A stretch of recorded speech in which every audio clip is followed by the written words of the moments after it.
Hello everyone, आप सभी का स्वागत है हमारे इस यूट्यूब चैनल में। इसका नाम है study for life classes.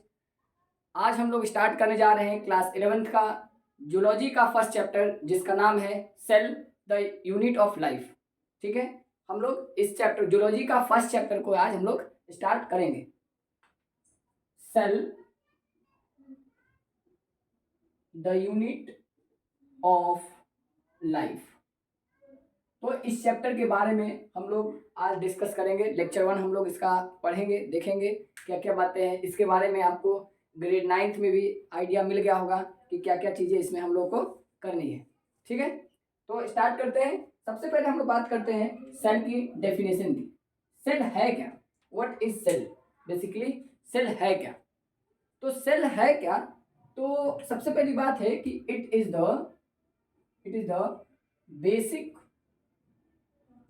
Basic unit of life. Life का ये बेसिक यूनिट है। लाइफ का बेसिक यूनिट कहने का मतलब क्या है कि जो लिविंग है उनके पास सेल होगा। कैसे पता करें? तो जो लिविंग है, जिनके पास सेल है वो लिविंग होंगे, और जिनके पास सेल नहीं है वो नॉन लिविंग होंगे। इसीलिए यहाँ पे क्या लिखा है कि बेसिक यूनिट ऑफ लाइफ है। ठीक है, माने जो लिविंग बींग्स होंगे उनके पास वो किससे बने होंगे? सेल के बने होंगे। तो सबसे पहली बात क्या हो गई कि ये बेसिक यूनिट है लाइफ का। और क्या है? और है it is structural and functional unit of a living organism. जितने भी लिविंग ऑर्गेनिज्म है उनका जो स्ट्रक्चर है और जो उनका फंक्शन है वो सब किससे है? सेल से ही है।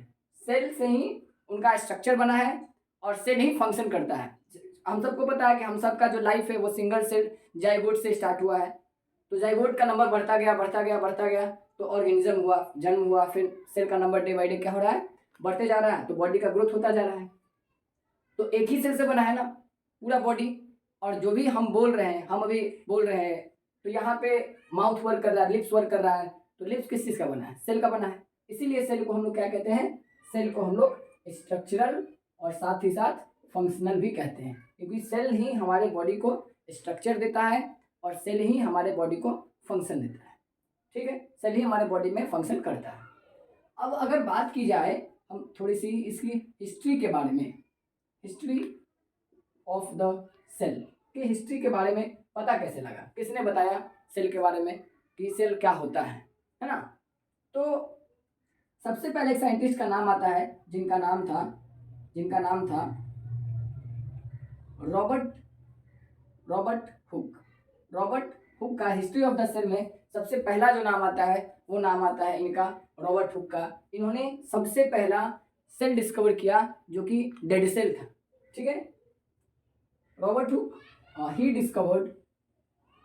he discovered first dead cell. इन्होंने सबसे पहला डेड सेल को डिस्कवर किया।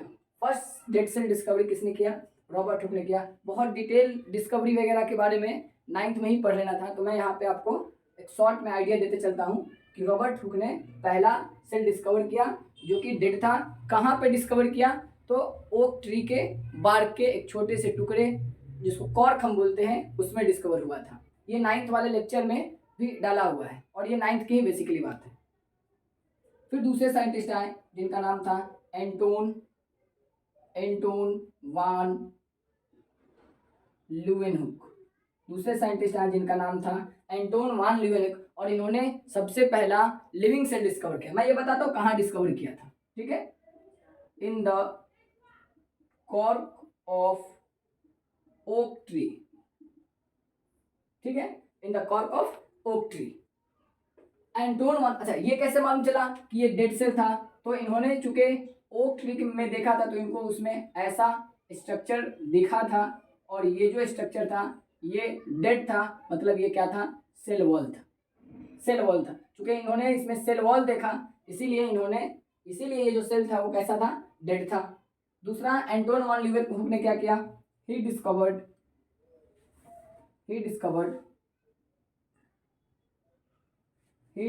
फर्स्ट लिविंग सेल, सबसे पहला लिविंग सेल किसने डिस्कवर किया? एंटोन वान ल्यूवेनहुक ने डिस्कवर किया। कहाँ पे डिस्कवर किया? तो इन्होंने पॉन्ड से सैंपल वाटर लाया था, उससे इन्होंने अपने माइक्रोस्कोप के नीचे देखा तो उसमें इनको कुछ माइक्रो ऑर्गेनिज्म घूमते हुए दिखे, बैक्टीरिया, पैरामीशियम, अमीबा जैसे ऑर्गेनिज्म। तो इन्होंने तो इस तरीके से पहला लिविंग सेल का डिस्कवर हुआ। कहाँ डिस्कवर हुआ? तो इन द सैंपल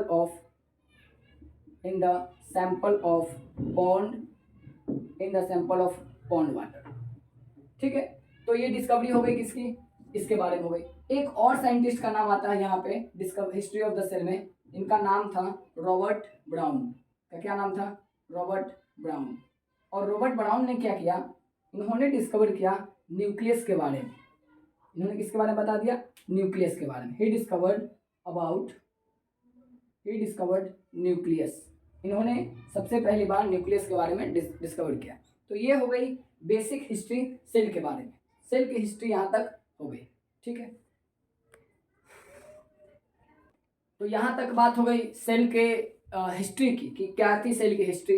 अब हम लोग थोड़ी सी ये बात करते हैं कि ये जो ऑर्गेनिज्म है ना, ये जो ऑर्गेनिज्म है, सब में नंबर ऑफ सेल जो है वो बराबर नहीं होते हैं। कुछ ऑर्गेनिज्म ऐसे हैं जिनमें नंबर ऑफ सेल जो है वो एक ही है, कुछ ऐसे ऑर्गेनिज्म हैं जिसमें नंबर ऑफ सेल जो है वो एक से ज़्यादा है। जिनके अंदर सिंगल एक ही सेल है वो भी सारा काम जो है एक ही सेल से कर लेते हैं। कहने का मतलब क्या कि जो एक सेल के बने हैं उनके अंदर का सारा फंक्शन एक सेल ही करेगा, और जो बहुत सारे सेल से बने हैं तो उसके बॉडी का सारा फंक्शन जो है वो सारे सेल मिलके करेंगे।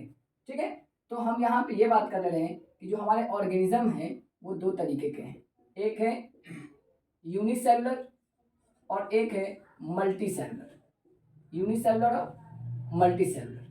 मैं डेफिनेशन यहाँ नहीं लिखाऊंगा, ठीक है, क्योंकि डेफिनेशन बहुत मैंने ऑलरेडी आपको 9th क्लास में बताया गया होगा।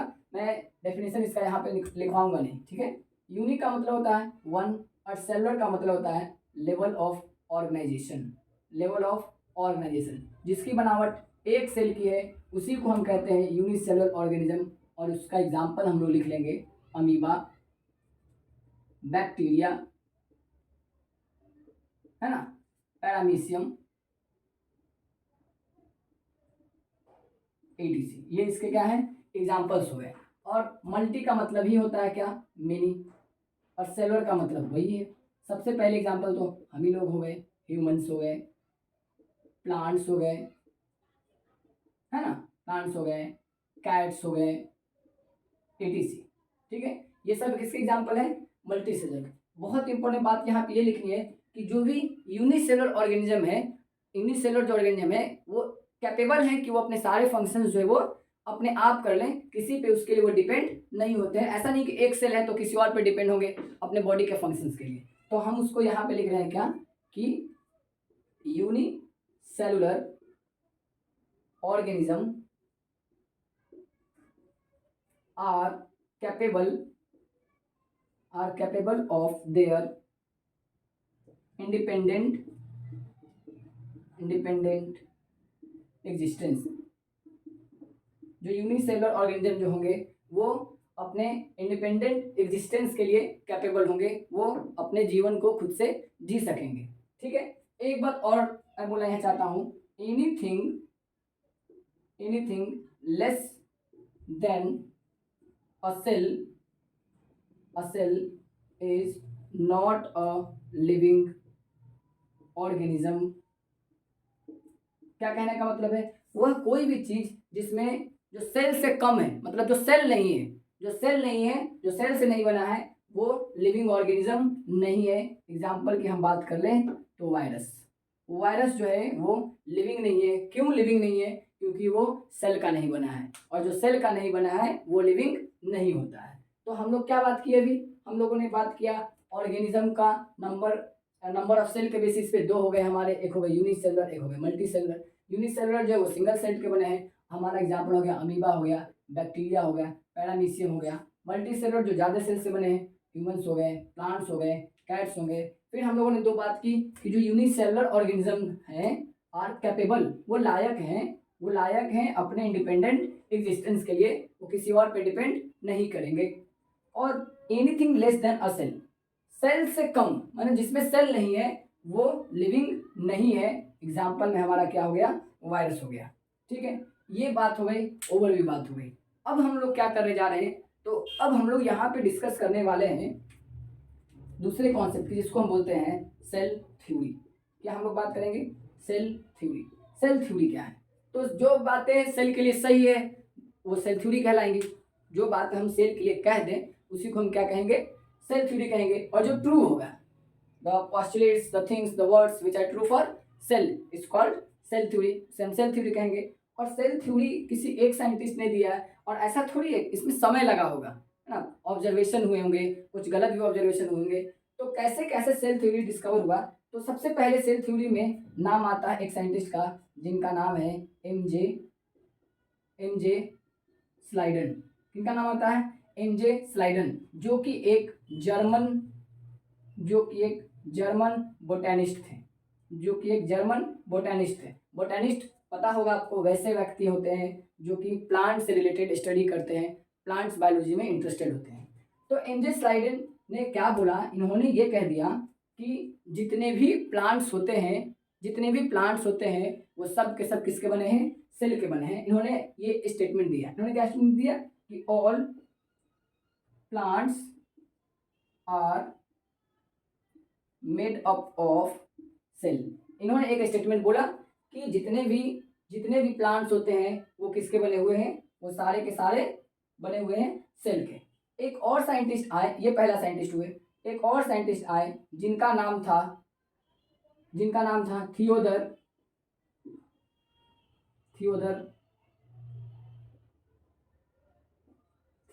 अस्क्वान, जो कि एक ब्रिटिश जूलॉजिस्ट हैं। ये क्या थे, ब्रिटिश जूलॉजिस्ट, मतलब ये ब्रिटिश के एक जूलॉजिस्ट थे। ठीक है, जूलॉजिस्ट वैसे साइंटिस्ट होते हैं जो कि एनिमल्स के लाइफ को एनिमल्स से रिलेटेड बातों को पढ़ते हैं, उन्हें हम क्या कहते हैं, जूलॉजिस्ट। तो थियोडर अस्क्वान ने, इन्होंने क्या कहा, इन्होंने 2-3 बातें कही हैं, मैं आपको ऊपर में लिख रहा हूँ। सबसे पहले इन्होंने ये बोला कि presence of plasma membrane is unique feature of animal. क्या कहा इन्होंने, कि जितने भी एनिमल्स होंगे उनके अंदर क्या होगा, प्लाज्मा मेम्ब्रेन होगा। ठीक है, जितने भी एनिमल्स होंगे उनके अंदर क्या होगा, प्लाज्मा, या इसको हम इस तरह से लिख लेते हैं कि he discovered about plasma membrane. इन्होंने प्लाज्मा मेम्ब्रेन के बारे में एक्सप्लेन किया। तो मैं ऐसे लिखता हूं, he explained about plasma membrane. दूसरा बात इन्होंने क्या बोल दिया कि all animals are made up of cell. सारे के सारे एनिमल भी किसके बने हैं, सेल के बने हैं। सारे के सारे एनिमल भी किसके बने हैं, सेल के बने हैं। इन्होंने एक और बात कही जो कि प्लांट्स के बारे में कहा थे ये जूलॉजिस्ट, मगर इन्होंने जो एक और स्टेटमेंट दी, किसके बारे में बोला, प्लांट्स के बारे में बोला। इन्होंने ये कहा कि जितने भी प्लांट्स होंगे सब में क्या होगा, सेल वॉल होगा। तो मैं यहां लिख देता हूं, all plants will possess cell wall. सारे के सारे प्लांट्स में क्या होंगे, सेल वॉल होंगे। तो ये सेल थ्योरी के अंदर दो साइंटिस्ट आए और दो साइंटिस्टों ने ये कहा। एम जे स्लाइडर ने क्या कहा, जो कि जर्मन बोटनिस्ट थे, कि सारे के सारे जो प्लांट्स हैं, सारे के सारे प्लांट्स जो किसके बने हैं, सेल के बने हैं। ठीक है, थियोडर अस्क्वान ने क्या कहा, सबसे पहले उन्होंने बताया कि प्लाज्मा मेम्ब्रेन होगा, जितने भी लिविंग होंगे उनके पास क्या होगा, जितने भी लिविंग सेल होंगे उनके पास क्या होगा, प्लाज्मा मेम्ब्रेन होगा। दूसरा बात उन्होंने क्या कहा कि सारे एनिमल्स जो है वो भी सेल के बने होंगे। तीसरी बात ये कहा कि प्लांट्स में खास करके क्या होगा, सेल वॉल होगा, ये एनिमल में नहीं होगा। ठीक है, तो ये दोनों साइंटिस्ट ने ये बातें बोली। बट एक और नई बातें थी, कुछ और था जो अभी यहाँ पे डिस्कस नहीं हुआ था। वो बात ये थी कि सेल आएंगे कहाँ से, नए सेल कहाँ से आएंगे, एटमॉस्फेयर में, इन्वायरमेंट में नए सेल कहाँ से आएंगे। तो इसके बारे में बताने वाले साइंटिस्ट का नाम था, मैं यहाँ पे बताता हूँ, इसके बारे में जो बताएं उनका नाम था रुडोल्फ विरकाउ। क्या नाम था इनका, रुडोल्फ विरकाउ। इन्होंने क्या कह दिया, कि all cell arises from pre existing cell. इन दोनों के बोलने के बाद, जब इन लोगों ने अपना स्टेटमेंट दे दिया, उसके बाद नए साइंटिस्ट आए, है ना, जिनका नाम था रुडोल्फ विर्काउ, और उन्होंने ये कहा कि जितने भी नए सेल बनेंगे उन सेल से बनेंगे जो सेल एटमॉस्फेयर में पहले से अवेलेबल है। उन्होंने क्या कह दिया कि all cell arises from pre existing cell. सारे सेल किससे अराइज करेंगे? प्री एग्जिस्टिंग सेल से। और ये एक लैटिन वर्ड इन्होंने बोला था, क्या बोला इन्होंने? ओमनिस सेलुला ई सेलुला, ओमनिस सेलुला ई सेलुला। और इस लैटिन जो वर्ड है इसका मतलब क्या है? Cell arises from pre existing cell. इस लैटिन वर्ड का मतलब क्या है? Cell arises from pre existing cell. तो अब इंटरफेस में कितने साइंटिस्ट आ गए? अब 3 साइंटिस्ट आ गए सामने। एक थे एमजे स्लाइडेन, थियोडोर स्वान और रुडोल्फ विर्काउ। तो तीनों ने मिलके ये सारी बातें कही। अब क्या है, इन तीनों बातों पे एक मॉडिफाइड सेल थ्योरी बनाया गया है। ठीक है, इन तीनों के बातों को पढ़ के एक नया मॉडिफाइड सेल थ्योरी बनाया गया है। मैं आपको वो मॉडिफाइड सेल थ्योरी बता देता हूं। ठीक है, तो अब हम लोग क्या बात करेंगे? Modified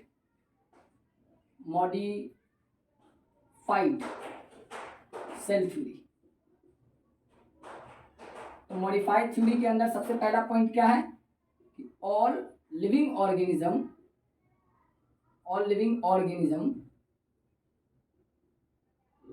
organisms are composed of cell and its product। सारे के सारे जो ऑर्गेनिज्म होंगे वो सेल के बने होंगे और उसके प्रोडक्ट के बने होंगे, मतलब सेल के जुड़ने से बने होंगे। ठीक है, पहली बात हो गई। दूसरी बात ये हो गई कि new cells arises means grow करना, बनना। New cell arises from pre existing cell. नए जो सेल होंगे वो किससे बनेंगे?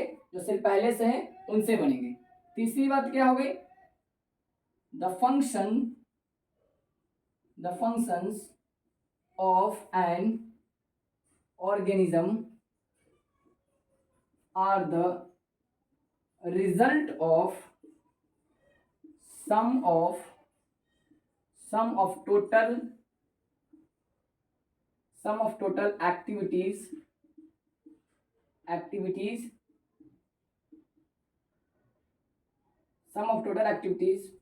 of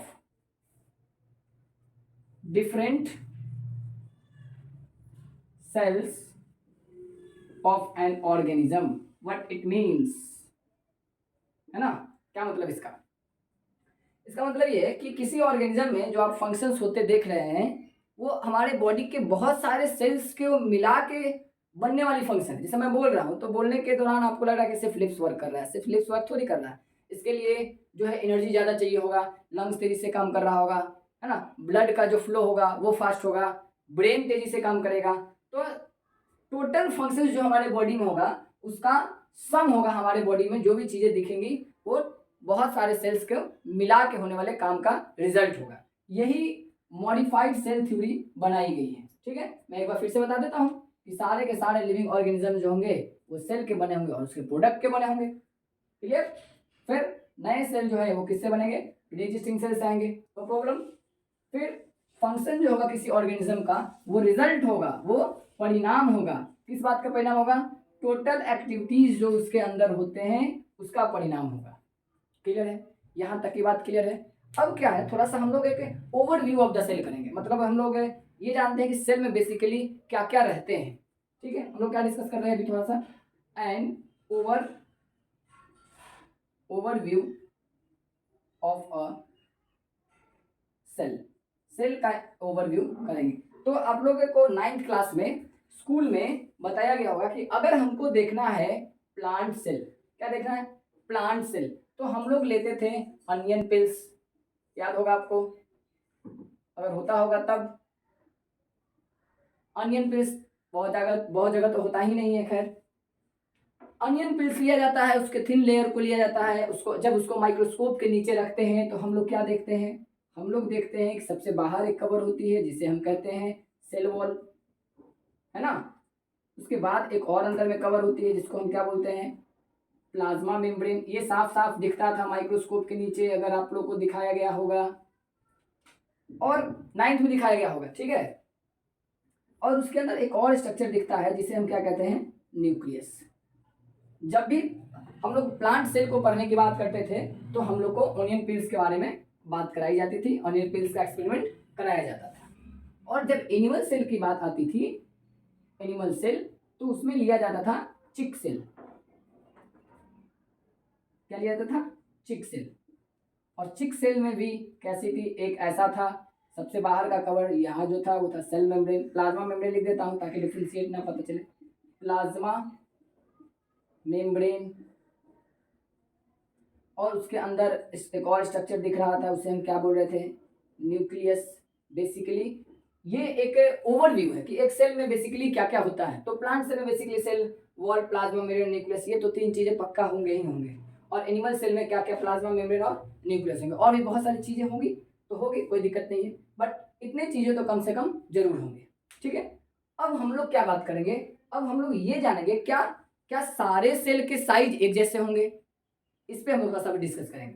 क्या सारे सेल का साइज एक जैसा होगा, तो नहीं होगा। सेल के जो साइज होंगे वो वेरी करेंगे। मैं यहाँ पे लिखता हूँ, सेल के साइज क्या होंगे, वेरी करेंगे। सेल साइज वेरी फ्रॉम, है ना, वेरीज। मैं बस इतना ही लिखता हूँ, सेल साइज होते हैं वो वेरी करते हैं। एग्जाम्पल की बात कर लेता हूँ, जिसे हम बोलते हैं ना स्मॉलेस्ट सेल। स्मॉलेस्ट सेल जो हमारा क्या था, माइकोप्लाज्मा, जिसका डायमेंशन क्या था, इसका डायमेंशन था 0.3 माइक्रोमीटर, 0.3 माइक्रोमीटर। मगर अगर आप एनसीईआरटी में जाएंगे तो एनसीईआरटी में यहीं पे लिखा है पीपीएलओ के बारे में, और यहाँ पे लिख दिया है 0.1 माइक्रोमीटर। तो यहाँ तो कंफ्यूजन हो गई कि स्मॉलेस्ट सेल किसे कहें, हम माइकोप्लाज्मा को कहें या पीपीएलओ को कहें। तो हम लोग स्मॉलेस्ट सेल माइकोप्लाज्मा को ही कहेंगे। वो एक फैमिली है और उसके अंदर का एक मेंबर क्या है, पीपीएलओ है, जिसका साइज क्या है 0.1 माइक्रोमीटर। तो सेल का साइज क्या रहा है, वेरी तो कर रहा है। और एग्जांपल देखते हैं, हम लोग जानते हैं लॉन्गेस्ट सेल के बारे में। लॉन्गेस्ट सेल, कौन सा लॉन्गेस्ट सेल होता है, होता है nerve cell. Nerve cell longest cell होता है, 1 मीटर लॉन्ग होता है ये, है ना, 1 मीटर लॉन्ग होता है। ये हो गया इसके बारे में। और एक दो एग्जांपल बात करें, हम लोग आरबीसी के सेल की बात करें, आरबीसी सेल, तो आरबीसी का जो सेल होता है वो approx 7 micron metre in diameter होता है। आरबीसी का सेल जो है वो approx 7 micron metre in diameter होता है। बैक्टीरियल सेल की बात करें, एक लास्ट में यहाँ बता देता हूँ, बैक्टीरियल सेल की बात करें अगर, बैक्टीरियल सेल तो वो अप्रोक्स 5 to 7 माइक्रोन मीटर होता है, ठीक है, डायमीटर में। कोई दिक्कत है नहीं ना। तो ये सारी बात हो गई, सेल के साइज वेरी करेंगे। अब हम लोग ये जानते हैं कि क्या सेल के शेप भी वेरी करेंगे, या सेल के शेप सारे ऑर्गेनिज्म में एक ही होंगे। तो सेल का जो शेप होगा वो भी वेरी करेगा ऑर्गेनिज्म के बेसिस पे और फंक्शन के बेसिस पे। जैसा सेल का फंक्शन होगा उसी तरीके से रिलेटेड उसका शेप होगा। तो हम लोग कुछ एग्जाम्पल्स इसके बारे में कर लेते हैं।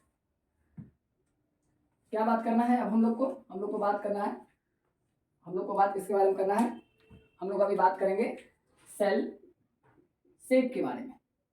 क्या सारे सेल के शेप है, तो सेल का shape, cell shape also varies. Cell का शेप भी क्या करेगा, वेरी करेगा। मैं आपको कुछ एग्जांपल से बता देता हूँ। सबसे पहला आरबीसी का cell, red blood cells. Red blood cells कैसे होते हैं, बाइकॉनकेव होते हैं। कैसे होते हैं, बाइकॉनकेव एंड राउंड। बाइकॉनकेव समझ रहे हैं, जिसका दोनों साइड में क्या है, कॉनकेव। मैं शेप बना के दिखाता हूँ आपको। बाइकॉनकेव शेप जो आरबीसी का है वो कुछ इस तरीके का शेप रहेगा। अब 2D फिगर है, ये 3D कैसे बनाएंगे। आरबीसी का सेल आप लोग देखे होंगे, तो वो कैसा है, बाइकॉनकेव है।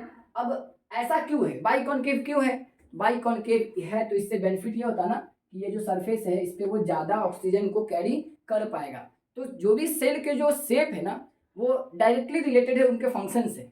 जैसा वो फंक्शन परफॉर्म करेंगे वो अपने काम को अच्छे से करें, इसीलिए उनका वैसा शेप होगा। तो आरबीसी का शेप कैसा है, बाइकॉन्केव है और राउंड है। क्यों, ताकि ये ज़्यादा से ज़्यादा, मैं ये भी लिख दूँ, फॉर मोर ऑक्सीजन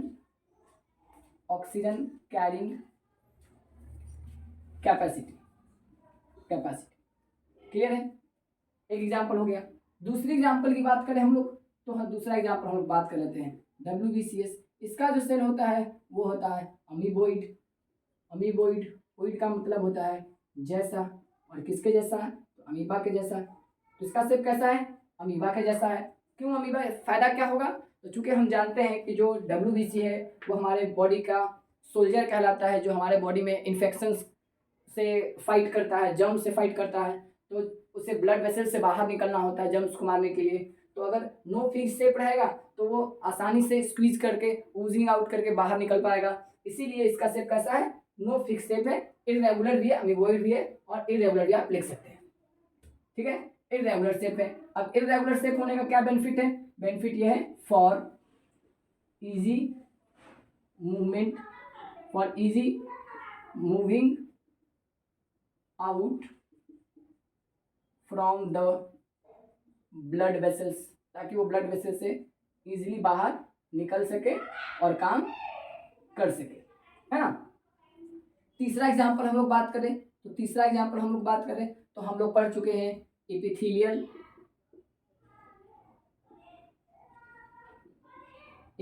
सेल्स के बारे में। तो एपिथेलियल सेल्स के बारे में हम लोगों ने बात किया था कि वो क्यूबॉइड होता है या कॉलमनार भी होता है ना। ये 11th 9th में हम लोगों ने पढ़ा था कि क्यूबॉइड भी होता है और कॉलमनार भी होता है। इस क्लास में भी हम लोग इन सब के बारे में पढ़ेंगे। एक मैं डायग्राम से आपको समझा देता हूँ। कॉलमनार ये इस तरीके से होता है, ऐसा होता है कॉलमनार होने से फ़ायदा क्या होता है कि वो ईजिली जो है वो सब्सटेंसेस का मूवमेंट करवा पाते हैं और एब्जॉर्प्शन करवा पाते हैं, है ना। तो मैं यहाँ लिख देता हूँ for easy movement, for easy absorption लिख देता हूँ, absorption of substance in SI for small intestine में ये काम करता है। फिर और एग्जांपल लिख देता हूँ, एक होता है ट्रैकिट्स कैसा होता है, ट्रैकिट्स होता है लॉन्ग एंड इलोंगेटेड। क्यों ऐसे होने से क्या फ़ायदा है, ऐसा होने से ये फ़ायदा है कि वो क्या है, ज़्यादा आसानी से पानी को कैरी कर पाएगा। सबको पता है ट्रैकिट्स का काम है for carrying of water in plants. ठीक है, एक और एग्जांपल आपको बताता हूँ, नर्व सेल कैसे होते हैं, लॉन्ग एंड ब्रांच्ड। कैसे होंगे, लॉन्ग एंड ब्रांच होंगे। लॉन्ग एंड ब्रांच होने से क्या फ़ायदा है कि वो जो है मैसेज को ज़्यादा दूर तक ले जा पाएंगे। बड़े बड़े होंगे तो कम नर्व सेल को जुड़ना पड़ेगा आपस में, है ना। For easy carrying of messages in our body, है ना। ये सारे और भी बहुत सारे एग्जांपल्स हैं, ठीक है। बट मैं आपको सिर्फ ये बताना चाहता हूँ कि सेल का जो शेप होता है वो भी वेरी करता है उनके फंक्शंस के अनुसार। तो यहाँ तक की क्लास में हम लोगों ने, आज की क्लास में सेल चैप्टर स्टार्ट किया। सेल का हम लोगों ने डेफिनेशन किया। सेल का डेफिनेशन करने के बाद हमने हिस्ट्री ऑफ द सेल की। हिस्ट्री ऑफ द सेल के बाद हम लोगों ने सेल थ्योरी किया। सेल थ्योरी कर लेने के बाद हम लोग चले ऑर्गेनिज्म के। हम लोगों ने 2 टाइप्स पढ़ा, यूनिसेलुलर, मल्टीसेलुलर। फिर हम लोगों ने मॉडिफाइड सेल थ्योरी किया। फिर ओवरव्यू ऑफ द सेल किए, तो प्लांट सेल को हम लोगों ने देखा कि प्लांट सेल में बेसिकली मेनली क्या होगा, एनिमल सेल में क्या होगा। फिर हम लोगों ने फिर क्या किया कि ओवरव्यू ऑफ द सेल में हम लोगों ने बात किया कि सेल के साइजेस जो है वो वैरी करते हैं, है ना, ऑर्गेनिज्म टू ऑर्गेनिज्म। फिर हम लोगों ने सेल के शेप के बारे में डिस्कस किया। तो ये आज हम लोग का लेक्चर 1 इस चैप्टर का हो गया, ठीक है। अब जब हम लोग लेक्चर 2 करेंगे तो इसकी आगे की बात को हम लोग करेंगे। ओके, आप सभी का धन्यवाद।